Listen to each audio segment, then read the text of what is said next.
Marilah kita panjatkan puji dan syukur kepada Allah yang Maha Kuasa yang telah memberi kita kenikmatan sehat lahir dan batin, dan tak lupa pada junjungan Nabi besar Muhammad SAW. Semoga kita selalu diberi rahmat atau hidayah. Bapak, Ibu, alhamdulillah hari ini kita sampai kepada pelaksanaan kegiatan PGP Pak Yusuf yang akan melaksanakan modul 32 sebagai pemimpin dalam pengelolaan sumber daya. Oleh karena itu, untuk Bapak Ibu sebagai motivasi untuk memperbaiki di dalam kegiatan pembelajaran di SMP Negeri 4 Puradadi. Semoga menjadi aspirasi yang lebih baik untuk kita, sehingga SMP 4 Puradadi lebih maju ke depan. Selain alhamdulillah kegiatan-kegiatan lainnya sudah berjalan dengan baik.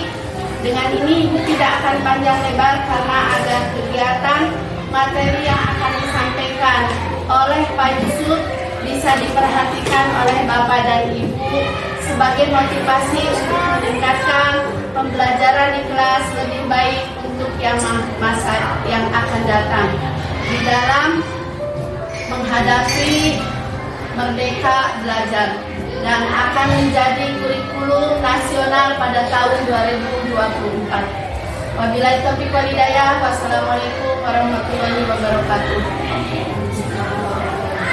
Baik, terima kasih. Bismillahirrahmanirrahim. Assalamualaikum warahmatullahi wabarakatuh.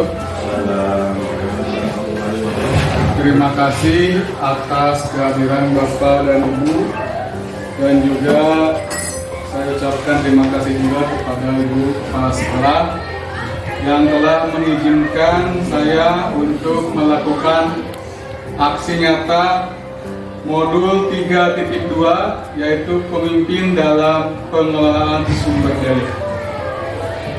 Baik, dalam hal ini materi ini mengenai sumber daya yang ada di sekolah, ya. Karena di dalam sekolah itu ada dua ekosistem, Bapak dan Ibu, yaitu ekosistem biotik dan ekosistem abiotik, ya. Biotik itu yang hidup atau yang mati? Hidup. Berarti yang hidup itu adalah seperti guru, ya, murid, terus mungkin masyarakat sekitar, orang tua siswa, pedagang di sekolah, di lingkungan sekolah, dan mungkin pengawas juga termasuk unsur biotik. Sedangkan abiotik itu adalah seperti sarana dan prasarana, ya, gedung, ya. Misalkan selanjutnya ruangan sekolah itu termasuk kepada unsur abiotik, ya. Kemudian dari dua ekosistem itu dikelompokkan menjadi ada dua aset. Ada aset yang menjadi kekuatan sekolah, dan ada yang menjadi aset kekurangan dari sekolah. Makanya di sekolah kita harus memanfaatkan kekuatan aset dari sekolah. Jadi jangan misalkan terlalu banyak mimpi kalau misalkan sarana dan prasarana di sekolah kita tidak ada atau kurang, ya. Tapi manfaatkan saja aset itu yang ada di kita dan dimaksimalkan potensi aset itu.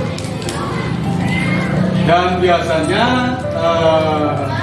ada 7 aset, ya, 7 aset yang ada di sekolah.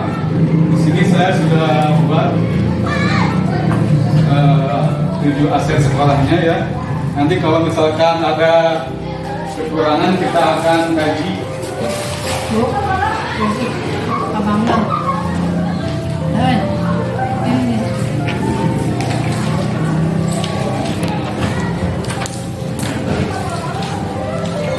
modal manusia ya. Modal manusia ya. Aset satu yang ada di ini modal manusia. Dan bagaimana strategi pemanfaatannya. Satu, ada kepala sekolah sebagai manajer. Di sini strategi pemanfaatannya, kepala sekolah mengorganisasi komponen yang ada di sekolah guna mewujudkan sekolah yang berpihak pada murid. Yang kedua, jumlah guru. Di sini ada 22 orang dengan kualifikasi S1, ini hampir semua ya, 21 orang. Dan ini dan S2 1 orang ya. Kemudian yang berstatus PNS itu 10 orang, P3K 6 orang ya. Bahkan kemarin pembukaan sudah ada yang lolos lagi ya. Selamat bagi yang sudah lolos lagi menjadi P3K. Dan dari jumlah guru tersebut itu ada 10 orang sudah bersertifikasi. Jadi sebenarnya sudah sangat cukup ini pendidik di kita. Yaitu strategi pemanfaatannya mengembangkan kesempatan kepada guru untuk mengembangkan dirinya dengan mengikuti pelatihan dan lomba. Yang ketiga, tenaga administrasi sekolah. Ini dengan kualifikasi pendidikannya S1 2 orang ya, dan SMA 5 orang. Bahkan yang sudah berstatus PNS-nya sudah kita 3 orang ya. Sebenarnya cukup sekali kalau misalkan dibandingkan dengan sekolah-sekolah yang lain. Sudah ada TU 3 orang. Kemudian 4 itu komite sekolah. Komite sekolah kita memiliki latar belakang pengawas, sehingga kalau dibandingkan dengan pengawas komite yang lain mungkin kita punya kelebihan karena dia mengetahui tentang mengenai pendidikan ya. Dan itu sering juga Pak komite itu ikut serta misalkan dalam kegiatan pramuka ya benar ya. Kegiatan pramuka dan kegiatan-kegiatan yang lain. Nah, kemudian yang kelima, aset kita itu punya murid berjumlah 300 orang. Oh 302, lebih 2. Dan mudah-mudahan di tahun ajaran baru bertambah. Amin. 302 orang yang heterogen itu aset. Ya. Yaitu mengembangkan bakat dan minat melalui kegiatan ekstrakurikuler ya. Itu strategi pemanfaatannya. Kemudian ini modal sosial. Yang kedua modal sosial. Ini asetnya kita pernah bekerja sama dengan organisasi atau yayasan dengan dalam pembangunan musola, yaitu tempat wudhu dan toilet ya. Ini salah satu aset yang pernah dulu kita lakukan dan memungkinkan organisasi ini bisa juga ke perencanaan pembangunan yang lebih besar lagi, misalkan dengan membangun musola atau masjid. Mereka siap, asal dari sekolahnya siap. Ya. Kemudian modal politik. Nah, modal politik ini kita bekerja sama dengan Puskesmas, Babinsa AD, dan Babin Katimas. Ya. Kalau dengan Puskesmas mungkin kita sudah melakukan kegiatan dalam pelayanan kesehatan. misalkan dengan kegiatan vaksinasi, ya, atau misalkan di PMR pernah ada kegiatan cek darah, dan juga ada kegiatan vitamin A ya, penambah darah, di kolaborasi dengan kegiatan makanan yang bergizi.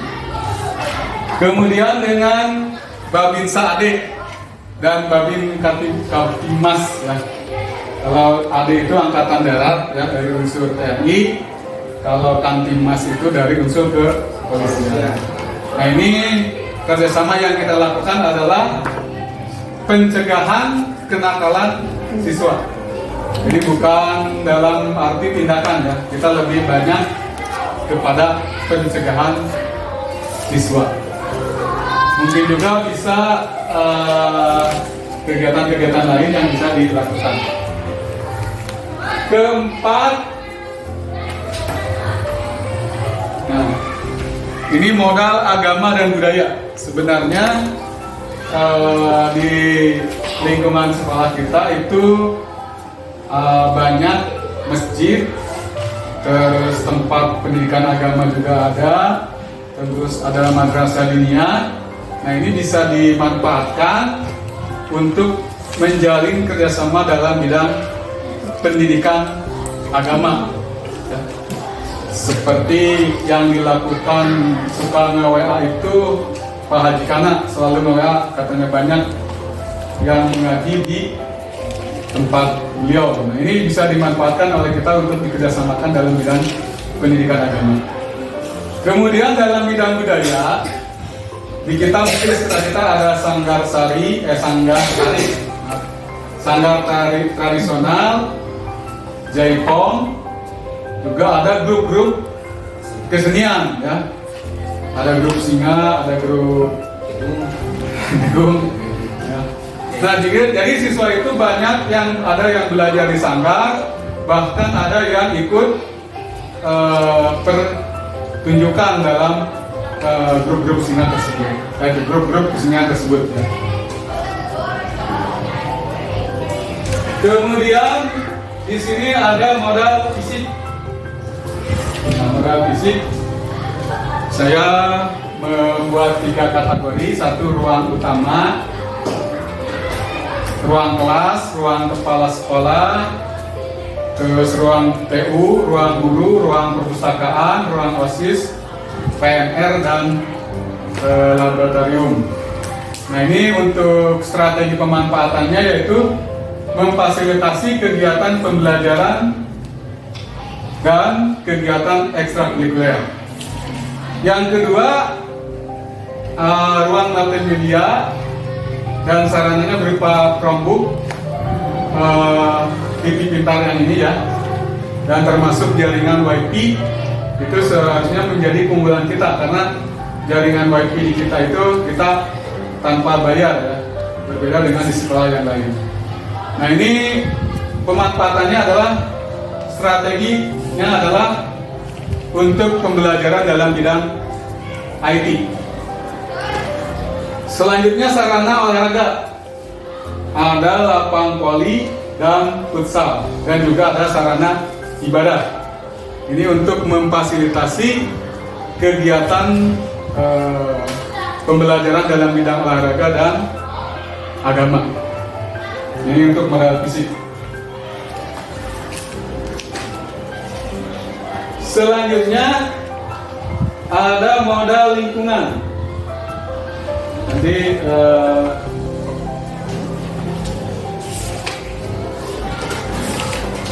modal lingkungan, asetnya saya cantumkan. Ini perkarangan sekolah. Ibu kepala sekolah suka menganjurkan untuk digunakan untuk kegiatan bercocok tanam ya, atau menanam tanaman-tanaman yang bisa di apotek hidup ya, dan juga bisa dijadikan kegiatan praktikum IPA sebenarnya perkarangan sekolah ini. Yang kedua, adanya tanaman keras seperti pohon rambutan dan mangga ya. ini bisa dijadikan, seharusnya dijadikan buah tangan dari sekolah kalau misalkan ada tamu, termasuk bisa mungkin dimakan pada diri langsung alat makan. Ketiga, ada lapangan sepak bola yang di depan ya. Nah, ini bisa dijadikan pembelajaran dalam bidang olahraga. Kemudian yang ketujuh, nah ini modal finansial ya. Modal finansial itu terdiri dari satu, bantuan operasional sekolah, yaitu digunakan untuk operasional kegiatan sekolah. Yang kedua, sumbangan dari wali murid melalui rapat komite sekolah, mungkin itu untuk kegiatan karya wisata, perpisahan gitu ya. Mungkin ada pembangunan yang kecil-kecilan seperti pemagaran. Terus ada atribut sekolah, itu finansial itu dari sumbangan dari wali murid. Tapi dengan mekanisme rapat dulu melalui komite sekolah. Yang ketiga, aset kita punya koperasi sekolah.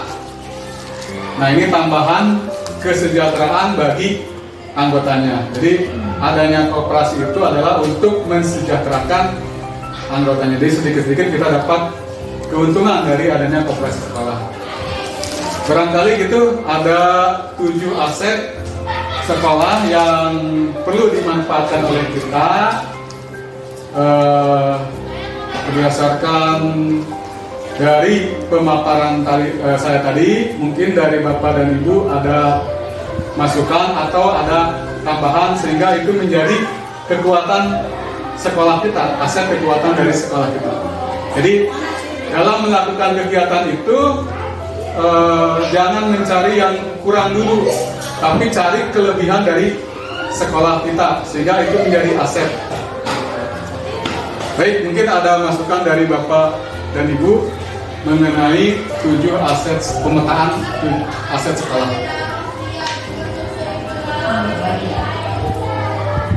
Ya, Adek. Itu mau kembali ke Waalaikumsalam. Nah, Pak Ibu, guru semuanya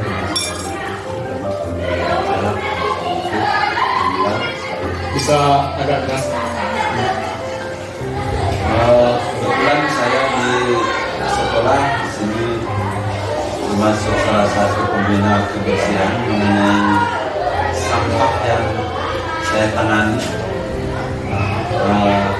Ini merupakan salah satu, kalau dibilang bisa termasuk aset juga buat sekolah.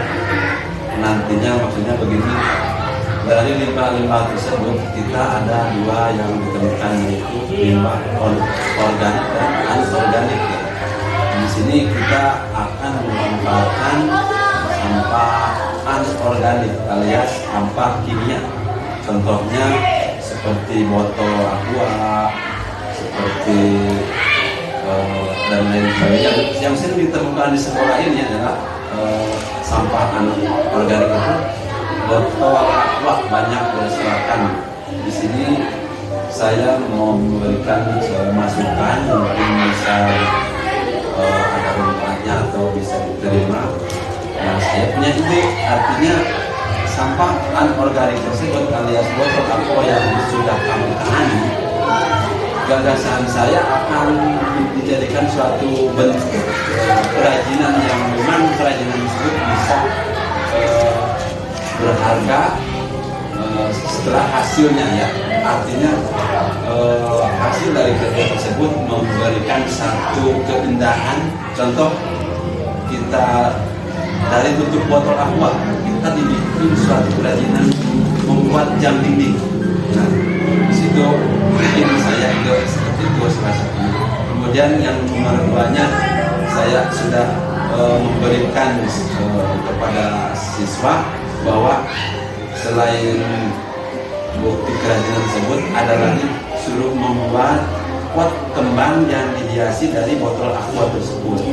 Dan kemudian alhamdulillah itu sudah berjalan, dibikin pot kembang.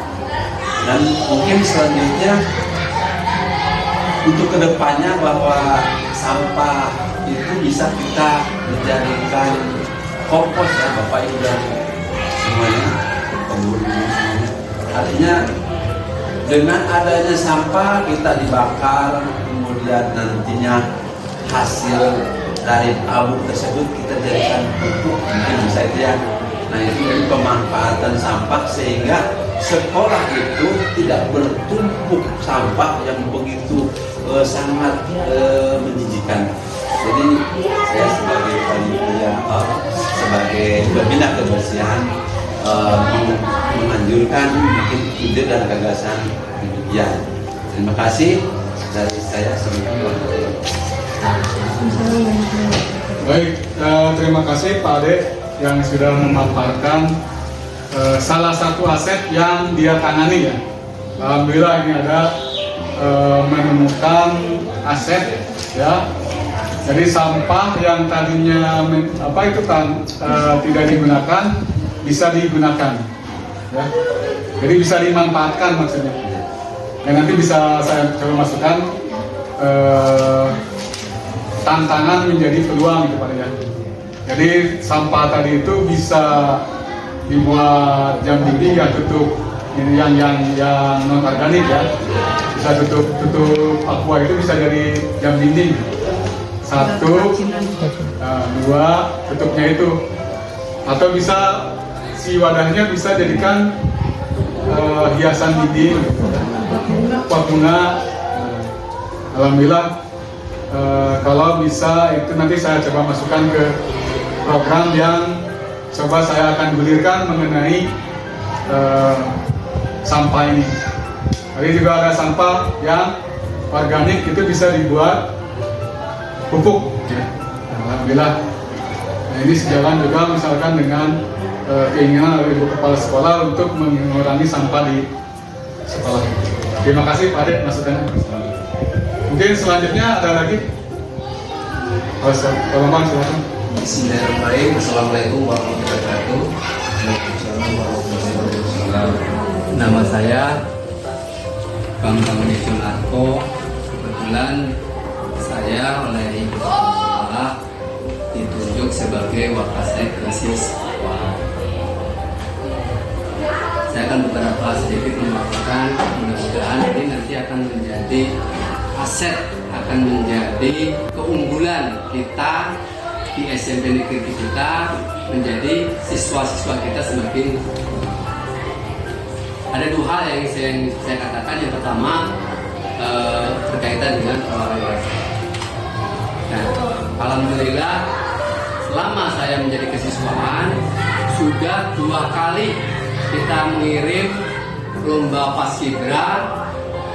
Yang pertama di SMK Negeri 1 Subang, alhamdulillah kita menjadi juara 1 perintis. Kemudian kita juga mengirim lagi di SMK Negeri 1 Cilamaya. Alhamdulillah kita mendapat juara Purwa 1. Nah, nanti hari Sabtu kita akan mengirimkan lomba di SMK Al-Mufti. Saya mohon dukungannya Bapak Ibu, mudah-mudahan paskibra kita bisa menjadi juara atau minimal naik level. Yang kedua, pramuka. Alhamdulillah kita sudah dimulai dari ekstrakurikuler ya. Sedikit demi sedikit kita sudah mulai benahi, dan alhamdulillah nanti kita juga pramuka akan mengirimkan lomba di SMK Al. Yang ketiga, futsal. Nah, kemarin kita sudah mengirimkan di Darul Baitul ya. Ya. Kemudian di SMK Radita Yuda. Kemudian di SMK PGRI. Walaupun memang hasilnya belum maksimal, tetapi kita partisipasi. Kemudian kemarin kita juga mengirimkan sepak bola di SMK Angkasa. Alhamdulillah kita masuk per 8. Kita kalah sama Cikaum 1. Kita masuk per 8 final. Nah, itu berkaitan dengan kegiatan olahraga. Nah, ini ada lomba yang berkaitan dengan IT, mobil Intelijen yang sekarang memang bahkan ini nanti kayaknya akan menjadi terobosan baru bagi dunia IT. Alhamdulillah kita kemarin menjadi juara 1 SMK ya Ika lomba. Dan kemarin kita juga mengirimkan ke SMK PGRI, tetapi kita gagal di babak kedua. Kesalahannya karena sinyal. Nah ini nanti akan menjadi cara tersendiri karena sinyal kita itu rada kurang bagus. Nah mudah-mudahan dengan kemarin kita juga sudah mengadakan LTKS, latihan dasar kepemimpinan siswa. Tujuannya adalah agar anak-anak kita bisa menjadi nantinya akan menjadi pemimpin yang minimal kedisiplinannya, ketertibannya yang seperti itu bisa menjadi unggulan bagi mereka. Mudah-mudahan yang tadi Bapak saya katakan itu menjadi keunggulan. Nanti ketika kita mempromosikan ke SD, SMP Negeri 4 Sodadi pernah menjadi juara di Paskibra, pernah menjadi juara ML di pernah ikut di futsal di. Tinggal satu PR yang saya masih belum poli ibu ya, poli kita belum ada turnamen ya, poli ya, nanti insya Allah nanti kedepannya itu saja menurut saya Pak Yusuf ya. Terima kasih waktunya. Wassalamualaikum warahmatullahi wabarakatuh.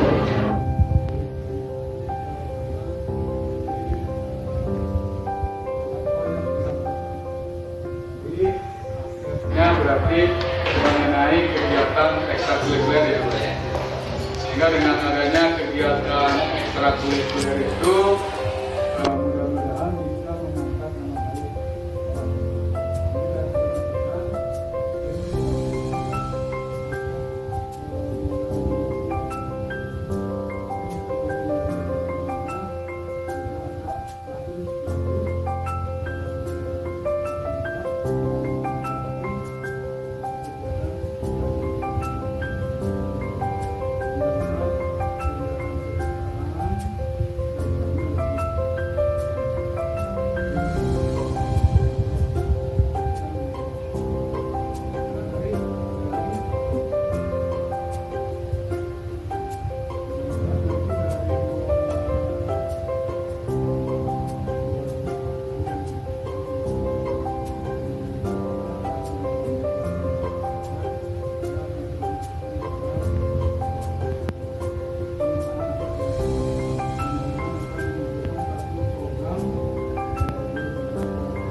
Bapak Ibu, ini semuanya peran yang harus didukung untuk meningkatkan prestasi belajar.